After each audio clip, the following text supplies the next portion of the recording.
Buenas tardes. En este gráfico tenemos dos variables. En la desviación estándar, que es el riesgo, y el número de títulos o el número de acciones de un portafolio. Vemos que existe el riesgo único y el riesgo de mercado. El riesgo único es aquel riesgo que las empresas pueden controlar.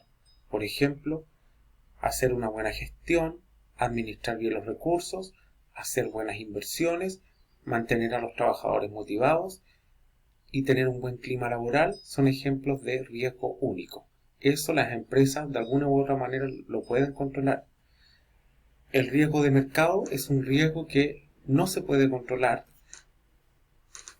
Y ejemplos de este tipo de riesgo son las crisis económicas y lo que está ocurriendo actualmente con la pandemia del coronavirus, que ha afectado las ventas de la mayoría de las empresas y por lo tanto también sus utilidades. Vemos en este gráfico que en la medida que aumenta el número de acciones de un portafolio, el riesgo único disminuye. ¿Ya? En otras palabras, si yo tengo un portafolio diversificado con acciones de empresas de diferente rubro, el riesgo único disminuye. Por ejemplo, si yo solamente tuviera acciones de la Polar, cuando ocurrió el fenómeno de las repactaciones unilaterales de la Polar, la empresa se desprestigió y sus acciones cayeron. Por lo tanto, si yo hubiese tenido solamente invertido mi dinero en acciones de la Polar, mi riesgo único habría sido grande. Todo esto.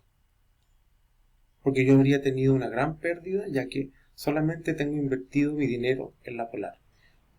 Pero si yo diversifico el portafolio y tengo acciones de la Polar, de Aqua Chile, que es una empresa del sur de Chile que produce salmones, y de Copec, ya vemos que el riesgo único disminuye bastante. ¿Por qué? Porque si a la Polar le fue mal, a lo mejor yo voy a tener ganancias con Aqua Chile y Copec. Por lo tanto, las ganancias de Aqua Chile y Copec a lo mejor me van a amortiguar la pérdida que tuve con la Polar. Por lo tanto, en la medida que yo tengo un portafolio diversificado de acciones con empresas de diferentes rubros, ya el riesgo de la mala gestión que haga una empresa se va a ver minimizado por el desempeño que tengan las otras dos. Sin embargo, si hay una crisis económica o una pandemia y yo tengo un portafolio diversificado, voy a perder con las tres acciones.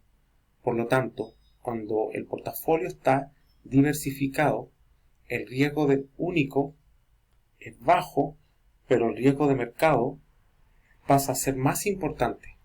Sin embargo, cuando el portafolio no está diversificado y tengo una sola acción de una sola empresa, el riesgo de mercado sigue siendo el mismo, pero el riesgo único pasa a ser más importante que el riesgo de mercado.